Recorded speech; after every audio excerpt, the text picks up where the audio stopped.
welcome to the ADHD Unfiltered podcast. This is episode 6, and today Whoa. we've got a very, very exciting schedule planned because we actually have a guest with us. But before we jump into that, and just generally speaking, the ADHD Unfiltered podcast is all about ADHD and keeping it real, authentic, and hopefully for you to feel less alone, but also empowered with knowledge and hopefully some strategies to take away. And today's episode is actually going to be all about myth busting. And we have with us, so we as in, I'm Cherry. And I'm Emma. Hello. And we have with us today Ludo from Brain Curiosities. Hi. Hi. Hello. We're very excited to have you on, and we, as we've just spoke before we started, we love your content, and it's kind of a great way of balancing fact and entertaining, so you get an audience that wants to listen without getting bored, because let's be fair, our attention spans aren't the best. So you've cracked that code, I believe. I feel like you've done really well with put it in layman's terms for people who want to understand, but sometimes it's just too much. So how did you get into creating content? What kind of got you into that space? So I was a late diagnosed ADHD, like a lot of people on the platform on TikTok, I think. Yeah. And at some point I just, realized that I had struggled with a lot of problems due to my ADHD for my whole life without knowing about it and without really understanding why I had those. And I've kind of always felt that it was maybe a personal deficit or a personal problem that I had. I just didn't try hard enough or something. And when I managed to finally put a word on ADHD and understand my brain a little bit better, it was like, wait, this is, it's an illumination suddenly. It's fantastic to suddenly understand what is going on inside your mind and inside your brain, and to be able to take steps and to navigate through the world, knowing what your strengths and weaknesses are. Yes. And so I kind of just wanted other people not to have to go through life without understanding ever what was going on inside of their brain. It's not only me, it's also because of my partner, right? She's a late diagnosed ADHD. Mm-hmm. Just like me, but the ADHD form that she has is way more severe than mine. Really? Yeah, and has seen a lot of psychologists and psychiatrists ever since a very young age. But it's because it was in France, and France is still very badly informed about all of that. She never had a diagnosis until we moved to Spain, so she's gone 20 years basically being already in the medical system, but without ever understanding what was happening. Wow. Yeah. And so we both created accounts to just kind of help people and to not have other people go through that as well. Yeah. And so did you get into neuroscience because of that experience, or were you already really fascinated by that field? I went into neuroscience for many, many reasons. The first one is because I've always been a curious person. Ever since I was a child, I wanted to be a researcher, a biologist, and discover how the body, the mind, and everything works around me. And I've always been really fascinated by this kind of stuff. But originally, I wanted to be a zoologist, right, to study animals and their behaviors. Yeah. And then I did an internship in that, and I realized that it's not that there's no future in that, it's that there's just no funding, no money, no one really cares about it. And the experiments that you can do is not something that will be groundbreaking or, solve problems. You're just going to understand maybe how an animal is going to behave at some point and in some region of some very specific country. And that's it. And, maybe you spend 30 years of your life on that. And at the end of your life, you're like, okay, so what? And the answer to that question is nothing. That can be very frustrating. And I feel for our kind of brains, we want to feel like we're making a difference, and we want to feel like we're achieving something. So I can understand why you felt that switch from, it's interesting, but it's not going to give me that thing that I'm looking for. And I like both. I like zoology and neuroscience because I've always wanted to understand how brains work and how our minds work, and especially how my mind works, because I've always felt that my mind worked a bit differently. So I always wondered, maybe if I understand more the brain in general, I'll understand more my brain. Absolutely. Did you that's how I got in there. Did you get diagnosed as a neuroscientist already, or did you get into did you become a neuroscientist after you had been diagnosed? I've been diagnosed during my 4th year of PhD. Oh, Wow. wow. Well, Oh, it was you've had a already lot well going on. underway. Yeah, it was Yeah. already well underway. Yeah, Wow, that's absolutely. fascinating. I feel like it's just another layer now to that journey for you of deeper understanding. And the fact that you're helping so many other people. I mean, you've got 80,000 on TikTok, which is a huge achievement to achieve with, especially when it's just factual videos. Sometimes it can be really hard to get out there because there's so many people doing that. So I think what you've achieved, good big clap for you, because you Absolutely. have got such a different way of approaching it than I see a lot of other people. And I find your videos so endearing at the same time, like your personality shines through. And I think, it's amazing that you've gone through all this, you've been doing all this studying, all your diagnosis journey, and you're still putting this information out to help others. And I just think that's really special. So that's why we think it's important to talk to you about myth busting and misinformation, Yes. because you know a lot of stuff that why can't I say words today? You know a lot of stuff. But you have such an interesting standpoint, a video that you posted not long ago about the media and newspapers, and they've been doing it for forever, of sensationalizing and saying the right things to get views, essentially. So what is your take on social media and ADHD for the audience? What do you feel? Do you feel that it has been full of misinformation, or do you feel like that's just a small chunk of it? That's a hard question. I mean, generally the media and social media, it's just part of the same stuff, right? So what we saw in newspapers maybe 50 years ago, it had some, good information and some bad information. And I feel that the ratio hasn't changed that much in social media. It's just maybe that it's faster. So we get a lot more information in our faces that we would have had before, because maybe before in the 50s, you would just get information out of books or newspapers. But Yeah. if you wanted someone just, telling their information, you could buy a magazine, and that would be exactly the same thing. You'd have people that maybe had no expertise on a topic talk about stuff that they didn't really understand, and it would be the same amount of misinformation. It's just that right now it's so much faster and so much denser. You have so many people all around the world telling their own experiences and their own stuff. It's just, it's the same, but times 100, right? Yeah. It's Yeah. more So we have the convenient for impression. people. Yeah, it's more convenient. TikTok gives accessibility to all kinds of people that want to share their experiences and that don't necessarily have backgrounds, but at the same time, neither do journalists, neither do other people writing magazines. True. Yeah. So I don't necessarily believe that there's more misinformation now. I just think that there's, more in absolute, but there's also more good content in absolute. So Yeah. it's just the ratio has remained more or less the same. And I think as well, social media has kind of given a platform of making things that are just kind of black and white, like symptoms that you don't really know how they might actually present in everyday life. It kind of brought that more into perspective and showed people what that actually can look like. For example, that being driven by a motor sort of symptom. When I first looked at it, I was like, what does that even mean? Yeah. Yeah. And now I understand it more. And now I showcase it myself, because I was like, well, for a long, long time, I was like, I didn't quite get what that actually meant, what that actually looked like. And but with that as well, and I am a little research geek myself, I like to say. I love neurology. I worked actually within adult neurology for a little bit as a speech and language therapist. That's amazing. And with that knowledge, though, is there any kind of misinformation that you feel is really, really frustrating that you come across a lot?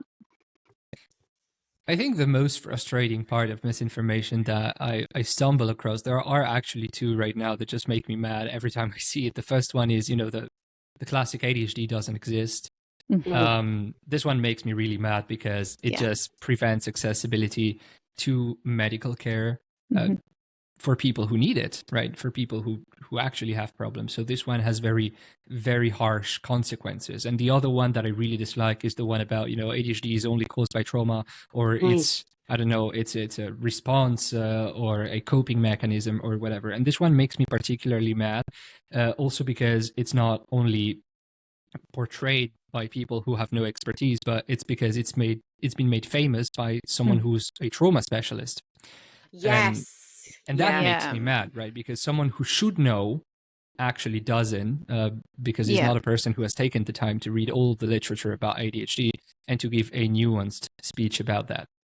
I've come across that as well. Absolutely. And it gave me the same sort of feelings, having, researched it myself, knowing that, ADHD isn't actually caused by trauma. But to actually ask you about it, how would you best kind of debunk that myth? It's again, it's very, very complicated because there is a relationship between ADHD and trauma, right? There's papers that show that people with ADHD, just, having genetic predispositions for ADHD gives you, I think, within the people that are ADHD, there's a prevalence of 48% of PTSD. So, one out of two people with ADHD will have some sort of trauma in their lives. That makes so much sense. I feel like I don't know one person with ADHD that doesn't show signs of trauma or CPTSD. Exactly. And then it all kind of blurs into one, doesn't it? It becomes quite a confusing... Yeah. And so it's a theory that makes sense, if you're looking at the surface, right? You have a lot of people with ADHD that have an overlap with PTSD. And since, as you said, it all blends together, if you address the PTSD, the person that has both will be better, right? They will get better. They won't magically stop having ADHD. It's just that suddenly their ADHD symptoms maybe will become more manageable, or they will have less of a negative impact on their lives. And so this is also why people say if you treat trauma, then you treat ADHD, which is not the case. You're just treating a different condition that impacts and enhances the ADHD symptoms. Takes a bit of the strain off it, I suppose. If you're taking a weight off, you're then only dealing with the ADHD symptoms rather than trauma, which is such a complicated thing for so many people. It can present so differently as well. So it's such a minefield sometimes. Absolutely. And I think there's also a theory out there that just living with undiagnosed or untreated ADHD can result in trauma in itself. Yes. I think I agree with that. I feel like for me, that makes... I've had things happen that are traumatic, but they don't seem to bother me as much as just the feelings of going undiagnosed and thinking something was wrong with me. That has dented so much of my self-confidence and caused so much trauma responses in me of just not feeling good enough. And I think that is such a detrimental part of it for a lot of people as well. But why these wires get crossed where people think, I've had a question many times of, can you develop ADHD later in life from trauma? Can this happen? And I think a lot of the time people may get their symptoms confused with ADHD when it is in fact just trauma as well. And it's such a complicated field to just... Everyone's going to have a different experience as well. That's why it can be quite difficult. Especially because the symptoms of trauma can, they do overlap or can look like ADHD symptoms. Yep. And Ludo, can you tell us a little bit more about that actually? Well, for example, you have some symptoms of PTSD that are inattention, right? You have an increased inattention, and that's a symptom of ADHD. So if you're already inattentive, you're going to be even more inattentive. So if you treat that, it might look like your ADHD symptoms are receding, but it's just the trauma part that is receding. It's, as if someone was born having, a pain in the right leg, and then suddenly they start running and running and running until they have runner's knee. If you stop running, you're going to stop having runner's knee, so the pain is going to decrease, but it's not going to make disappear the things that you were born with. That's the same idea. I often draw parallels with physical conditions because maybe it's more visual and more people might relate to it. But it's exactly the same way. Now, generally ADHD is usually genetic. It's mainly genetic. It's of course a lot of factors. There are some things that can come into play from the environment. Usually emotional trauma is not part of that. But there's also a lot of biases within the diagnosis. So there's also that to take into consideration. It's not as if everyone who was diagnosed with ADHD, we have we cannot assume that everyone was rightly diagnosed with ADHD and everyone that is diagnosed with PTSD was rightly diagnosed with PTSD. There's a fair amount Yeah. of misdiagnosing and also of misinformation within the medical community in many countries. And so that makes the Absolutely. whole question even more complicated. Yeah.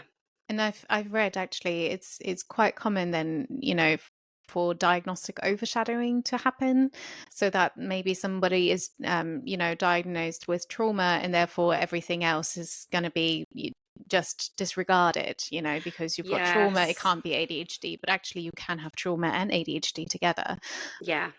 That happened to me actually with anxiety.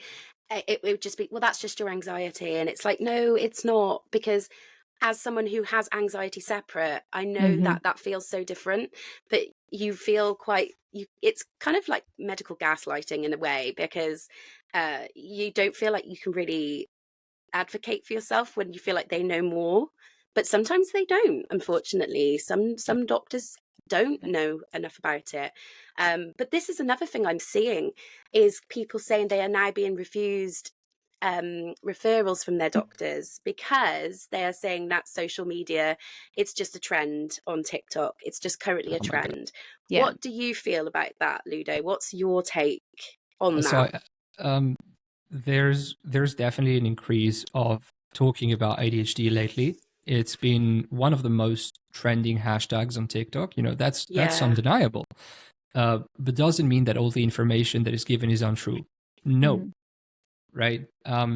There's generally, and this is also why what I say during my lives when I have the energy to do them, is basically, if someone is in a place where they take the energy and the money to go see a psychiatrist and ask for a referral, it's not something that people with no problems do.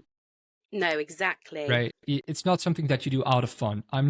I don't go to the doctor for fun or just because I want to put a funny label on myself. I go to the doctor because I feel that something's wrong and because I feel that I cannot live this way. Yes. Yeah. Right. Absolutely. So let's say it's not ADHD. The minimum that the doctor has to do is to listen to the symptoms, is to listen to the patient, to then provide an accurate diagnosis. And if that's ADHD, you know, right on, social media has done its job. But if it's not ADHD, at the very least, they may have an answer of why they're struggling so much.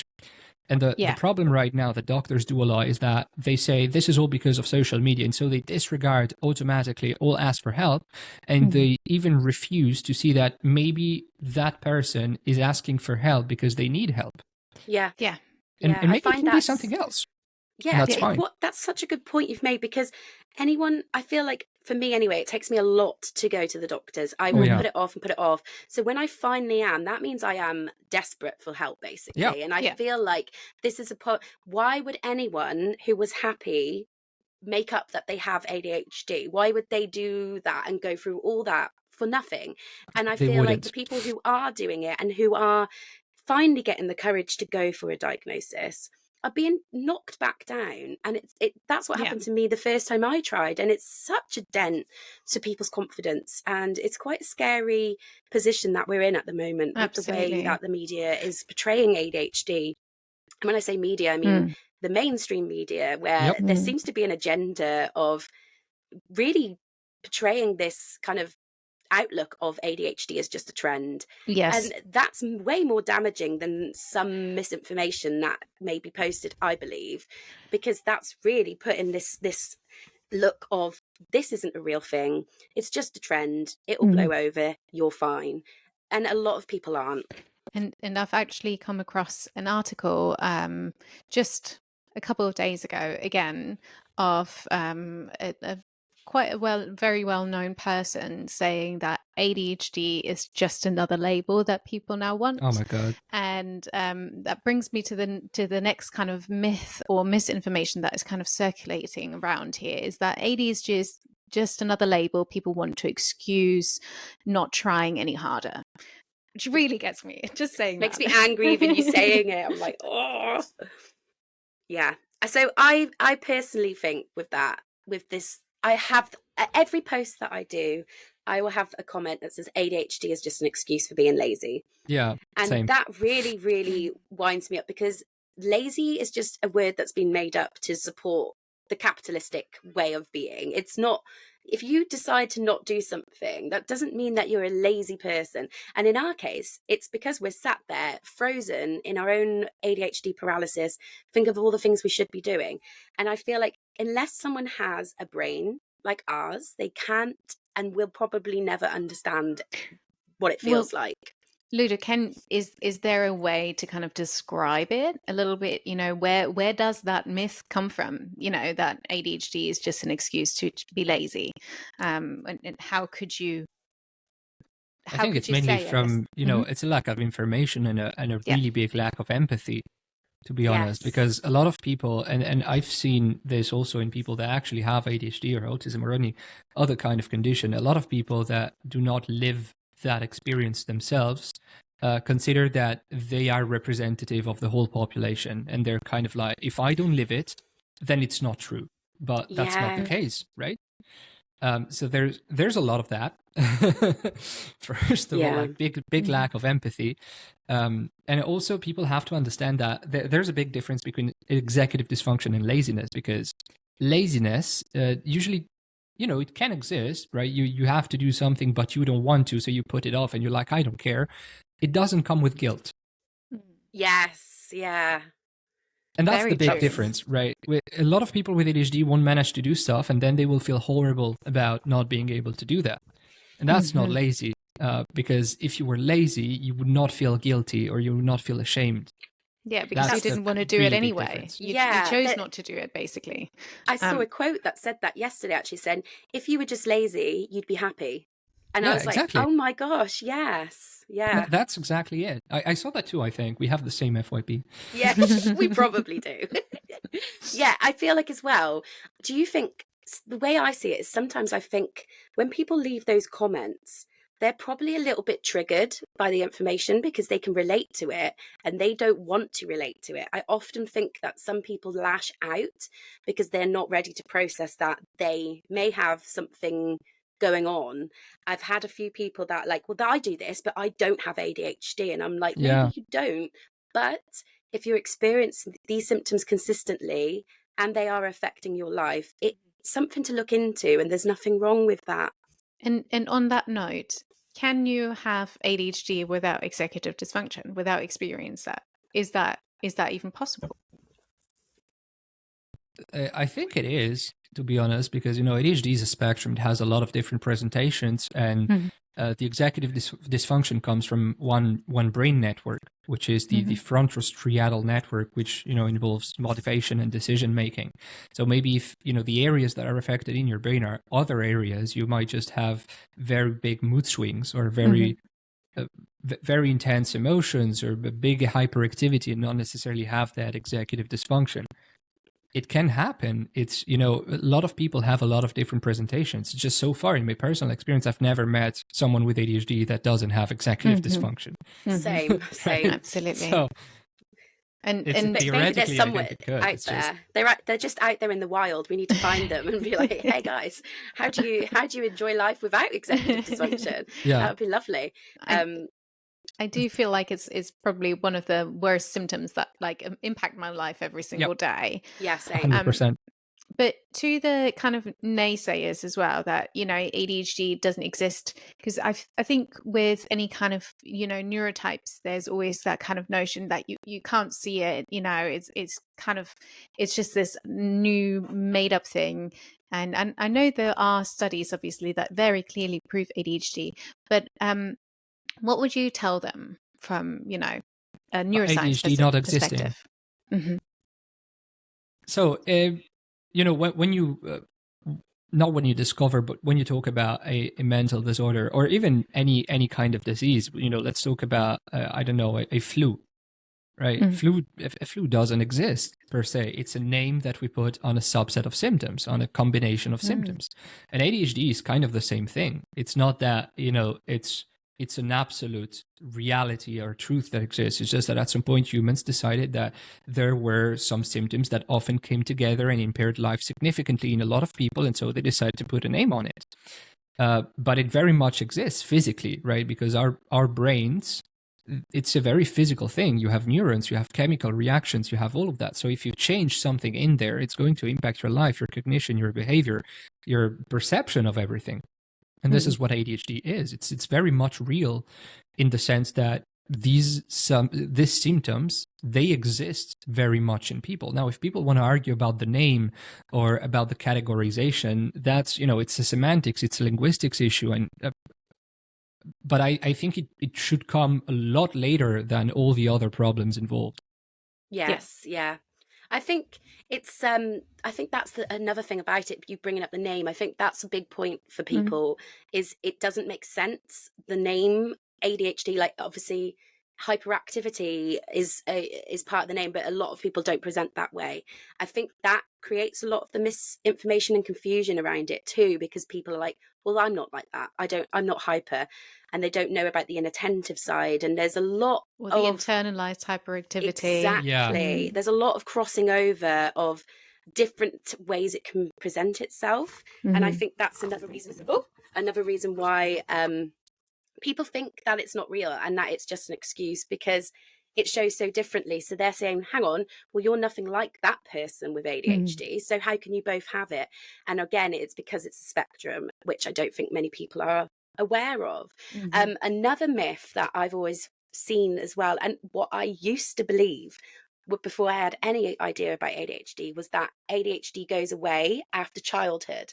So obviously we know that's not true, as we are living, breathing examples. But why is that believed? Why is that kind of something that's out there in the world, that it just goes away? Was that just lack of education or research done on it back in whenever that was done? I think it was just done on 5-year-old boys, wasn't it? A lot of the studies. So why do you think that was a myth?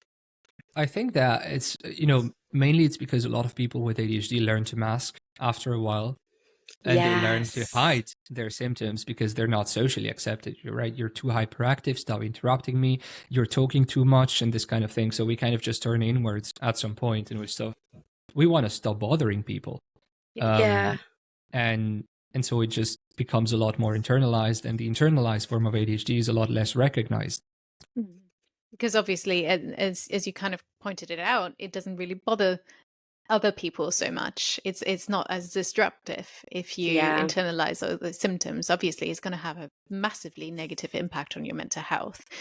I mean, I myself had been in and out of therapy for depression and anxiety before I found out that it had been ADHD all along. Same. Yeah,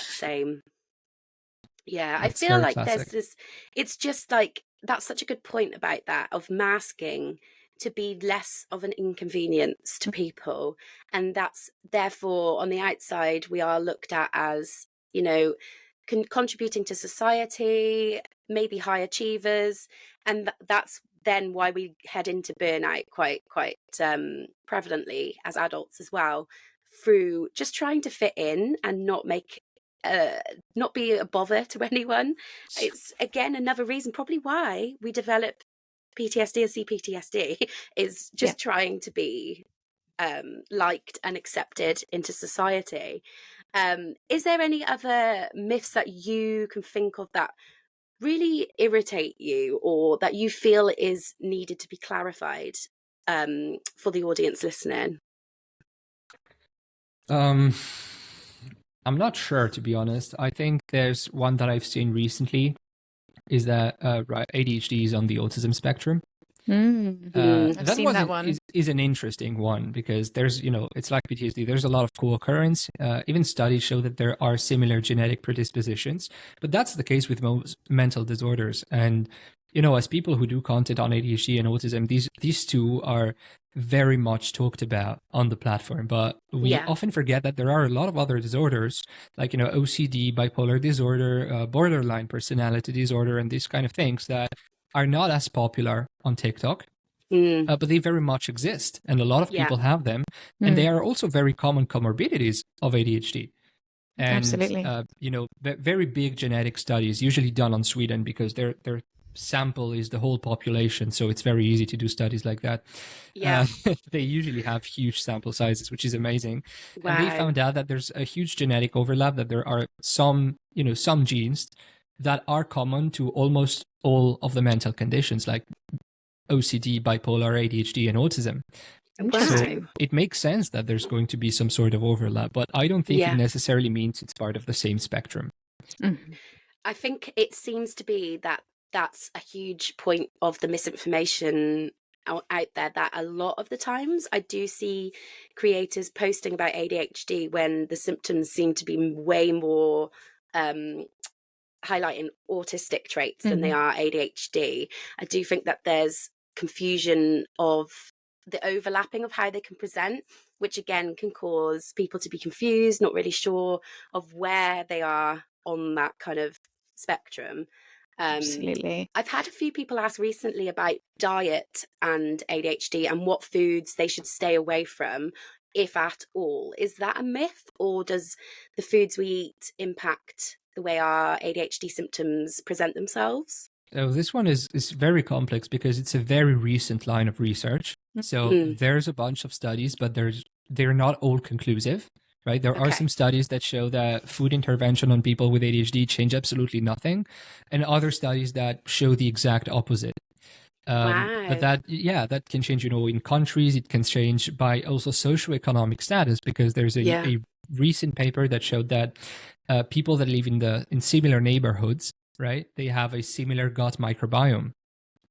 Okay. So there can be also a social part to that, and it's very complicated to disentangle exactly how the food interventions are working, because maybe if you're doing a food intervention on someone that is already eating well, then it's going to change nothing. If you're doing a food intervention of someone that has a very imbalanced diet, or that, eats at very different times during the day, because we don't talk about that a lot, but within eating, the rhythm of eating is just as important as what you're eating.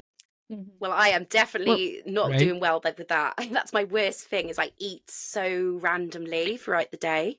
Absolutely. Because when you eat, you have an increase in insulin, you have, your blood sugar that is spiking, so you have insulin that is triggered, you have more leptin, and those two hormones, then they interact with other stuff that also go throughout the hypothalamus and pituitary axis, which is a weird name, but let's just call it HPA. So they go there as well, and that axis influences how we perceive time, because it influences a small brain area called the suprachiasmatic nucleus, that is the center of all circadian rhythms. Wow. Right. So there is definitely some influence that can be going on.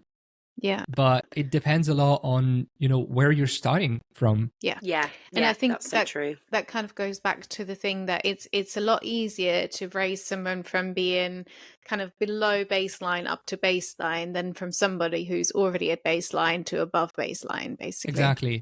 And there are negative effects on food, however, that have been reported, like a high consumption of sugar, for example. You have that sugar high.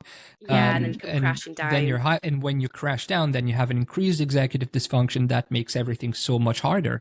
But it's not necessarily because it causes ADHD or makes ADHD worse. It's more that the symptoms of the sugar crash interact with the symptoms of ADHD in a bad way. Of course. Yeah, that makes a lot of sense. You're probably going to have a double whammy from that then. Exactly. I actually... I get that comment actually quite a bit of people saying, actually just stop your sugar intake or go to a doctor and look at the nutrients that you've got in your body or what you're lacking of, and you'll find all your ADHD symptoms massively magically disappear. I get that. I'm like, it's the boldness of them to assume that we would even take the steps to do that, because that's executive dysfunction. Do you know what I mean? Like, do you think I'm just going to go to the doctors for a chat about my diet? Of course not. But I feel like I was banned when I was a little child. I was banned from orange juice and anything like that because it made me hyper. Still didn't get a diagnosis till I was 30, but I still look at that and I'm like, why? That's so random that I was not, the doctor specifically told my mum to not let me have anything that was orange juice or a lot of sugar in it. And I just think, like, was that just them? Just, I don't know. It just seemed like it was not really based off any actual evidence at the time. It just seemed like he was irritated by me in the doctor's office and like, do not feed her sugar. That seems what it came from. I mean, right now there's evidence that ADHD symptoms increase when you have a deficit of vitamin D, iron, magnesium, and zinc, right? So there is evidence in that, but there's evidence only if you're lacking in these nutrients. Yeah. And So I that's needed them. kind of where Yeah, the supplements then come in, you know, where Yeah. Exactly. you, for example, take supplements for that. And I know there's a lot of studies that kind of say, you know, like increasing such and such vitamin, mineral, or giving people certain neurotropics can increase in memory, focus, attention, etc. And that's going to obviously then benefit people who have ADHD who struggle from that, but it's still probably not going to get us to the baseline of neurotypical people. No. Exactly. And if you're already eating well, right? You mentioned the orange juice. I was on the exact opposed side of that spectrum. For 18 years, I lived, in Italy and Greece. Yeah. So it was, very sunny countries, of course. I would get plenty of sun. I was eating a Mediterranean diet because that's what my parents would make me. So I had a very balanced diet, did plenty of physical activity, was in the sun all the time, still had ADHD symptoms, Yeah. right? Yeah.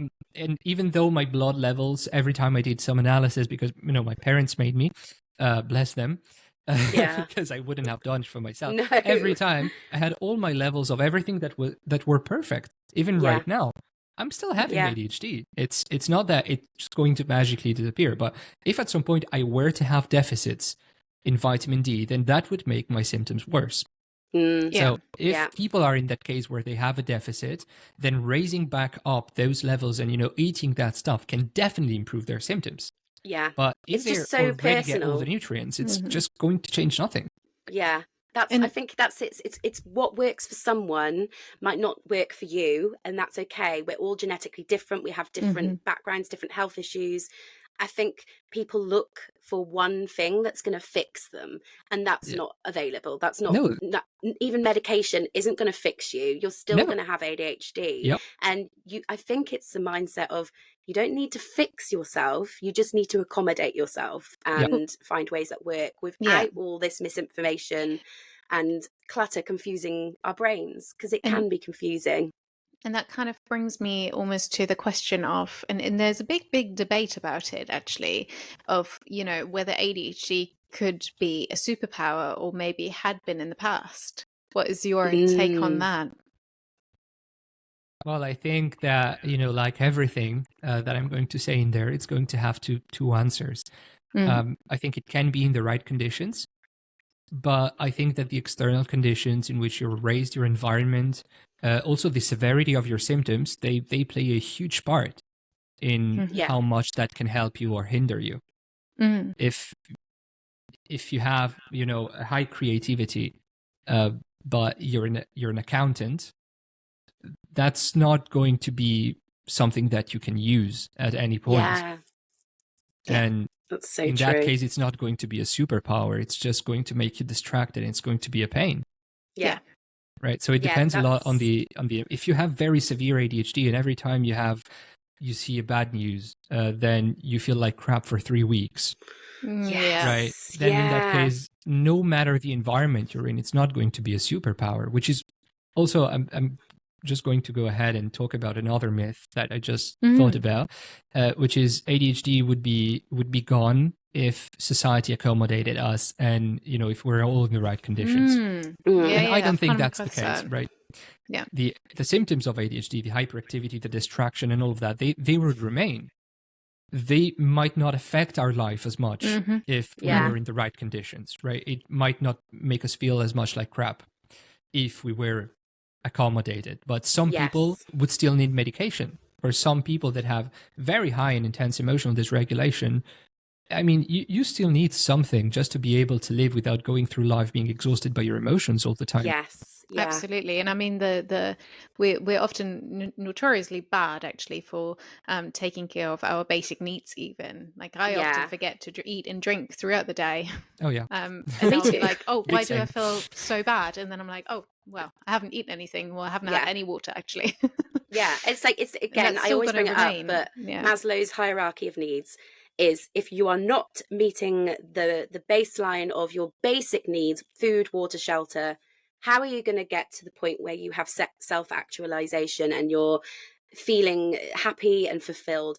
And because we find it so difficult to meet those basic needs, it does to me mean that we are at somewhat of a deficit compared to neurotypical peers who may find it easier to stay consistent, whereas we are very up and down regardless of what we take or try. It does seem to be a consistent kind of issue of us trying to pick ourselves back up. Yeah. And we kind of have like a bit of a loop of, I feel great, and then I don't feel great. And Oh, it yeah. does seem like we're chasing our tails a lot. Yeah. Just trying to survive. And on that note, I actually read, and I wanted to ask if you knew more about that. I read recently a study that kind of said that when people with ADHD, or, you know, we obviously have difficulties with consistency and having, you know, very high energetic fluctuations, and also fluctuations in being able to be productive or do something. So like one day or one moment you might be able to do it all or seemingly do it all, and then the next day you can't do anything at all, which kind of feeds back into the notion, or the narrative that, you know, people with ADHD just need to try harder because obviously you could do it in the past, why can't you do it now? But there is something that I've come across is that it said when people with ADHD try to do something that they're not inherent or intrinsically interested in, that the brain chemistry actually changes and makes you be unable to do it. Have you come across that? So that's a multiple answer thing again. Sorry, yeah. Our questions are so like, no, they're great. I love them. I love them. It's great questions. Me too. To be honest. But so first of all, when you're interested in something, you have an increased dopamine, right? Dopamine increases in your brain, and since motivation and, you know, goal-directed behaviors are mediated by dopamine, then it's going to be a lot easier to concentrate on something when you're interested, right? And this is also when we get into hyper-focus mode, when we forget everything else and just concentrate on something. But when you don't have that, then it becomes a lot harder. And this is because of how the brain works. Now, there was an experiment done in the 70s, and I'm going to try and reproduce it very fast, right? If you have your hand like this, and I tell you just flex your wrist whenever you want, at any point, you can flex your wrist whenever you want. All right. No, all right. What drove that decision? When I ask you what drove that decision, can you be aware of the exact moment when you decided that you were going to flex your wrist? When you told me to. No, I mean, I told you, like, whenever you want. So you can just stay like that for 15 seconds and then suddenly decide to, you know, flex. How does that decision come? I'm not sure. So there was an experiment done in the 70s. This is called Libet's experiment. And basically what he found is that in the sensory motor cortex that is up there, before people were aware of the decision to move their wrist, there was an increase in brain activity. And what was actually found way later, I think last year, by one of the disciples, you know, of this person, was that there is an ongoing brain activity going on. And whenever that brain activity reaches a certain threshold, then suddenly we do have the impulse and the decision to move the wrist. So there's a build-up of potential, and when it reaches a certain point, suddenly, bam, we do the thing. Okay. And for me, it's a bit the same with ADHD, right? You have some energy that is building up during all the times we're in executive dysfunction. At some point, there is something that makes us say, okay, now it's go time. Might be after 5 minutes, might be after 4 hours. And that is very, very dependent on internal brain chemistry. Because you reach that threshold a lot faster if you have more dopamine in those areas than if you have less dopamine. Yeah. It's fascinating. I love, like, there's so much, like, it a lot of it, I'm not going to lie, will go over my head because I'm like, whoa. But learning more into the way the brain works, it's just such a fascinating thing. And I do actually think that having a brain with ADHD, as much as it obviously it really does impact my life, I really do sometimes enjoy having a brain like this, because there'll be times where I do something and I just think, like, that was a really weird way of doing it, but it worked really well. And I just think, like, sometimes we can use it to our advantage and just get such good like creativity and passion projects because we've got that dopamine like boost there because we feel good about it. It's just the things that we don't feel good about, like it's the society of, you know, having to open bills and pay them and all that. But realistically, who does want to do those things? You know, sometimes I don't think our brains are that weird. We're just more in tune with that doesn't feel fun and that doesn't feel right. But yeah, I mean, I think it's a good place to wrap up the episode today because we've had such fantastic answers. Thank you so much. Like, I'm genuinely looking forward to editing this and watching it back because everything you said was just so informative and interesting. So we thank you so much for being our first guest. Like, it's an honor to have you on. I thank you so much for inviting me. I've been wanting to do something like that for a while, and it's a lot easier to just have a conversation with other people who also have this kind of experience, right? Yes. Rather than talk alone in front of a camera. That's absolutely. At some point you just forget what you wanted to say. In the middle of the sentence, and you go like. The amount of videos where I have to delete them because I literally get bored of myself halfway through and I'm like, nah, I'm just gonna leave that. I sometimes just can't formulate a sentence anymore. I'll just start the same sentence over and over again. The amount of takes that I watched through and I'm just repeating the same sentence and I just stumble across sounds and words and like, oh well. Yeah, I'm gonna have like 5 minutes videos and then I edit and the video is 1 minute and a half because I just got bored. Or I repeat myself 500 times. It's crazy. Yeah. Oh my gosh. Absolutely. I think it's so funny. But yeah, honestly, it's been such a wonderful episode today. And I think this is going to be so beneficial to so many people. So I hope so. Very exciting. And it's going to be out on Sunday. So. And Ludo, for anyone who has been really interested and want to, you know, listen more about what Ludo is saying, you know, you can, what are your social accounts? You know, how can people find you? Well, I'm on TikTok under brain.curiosities.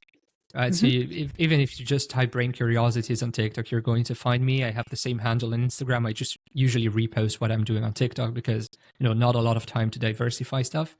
Yeah. And I've recently made a website, which is, you know, braincuriosities.com. And there people can access a lot of resources for free, just, you know, scientific papers. I've done a DSM-5 booklet so that people can, you know, prepare for their first doctor's appointment. That's brilliant. Right? Oh, that's wonderful. Well done. So, you know, you can fill up your own life experiences within the symptoms and you have examples of how that would look like for your own life. Oh, that's amazing. Brilliant. And that's, you know, all accessible for free.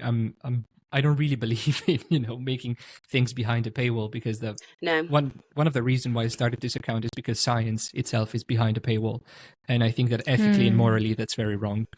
So. I agree. I think I'm gonna put your handles on the screen so people have no excuse but to go over and give him a follow, check out his website. And I think this has been a really interesting episode. So thank you so much. And then we will be posting on Sunday as usual, and we'll see you next time. Yes, bye-bye. absolutely. Thank you so much. Thank you. Bye-bye.